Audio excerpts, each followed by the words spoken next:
Planong dalasan ng Armed Forces of the Philippines ang pagpapatrolya matapos matuklasan ang talamak na coral harvesting sa West Philippine Sea. Hindi po basta-bastang maibalik itong mga coral reefs na to. Baka nga po not in our lifetime.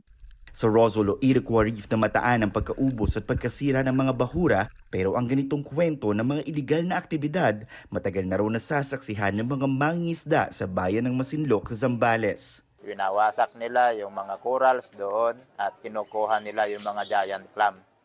At dahil dito, nasira na po yung paitlugan, tirahan ng ating mga isda.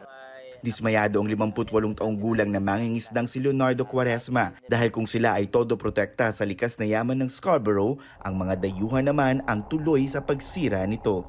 Pero itong mga Chinese Coast Guard ay walang pakundangan, wala silang pakialam na para sirain yung mga Chinese fishermen, na para sirain yung ating likas yaman. At sila pa yung naghahari doon sa lugar.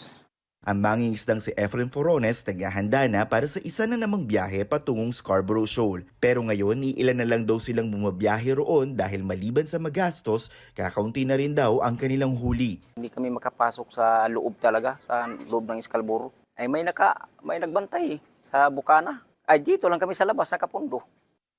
Walang inuurungan at handang makipagsabayan ang mga mangingisda dito sa Masinloc, Zambales sa mga itinuturing nilang dayuhan sa Scarborough Shoal.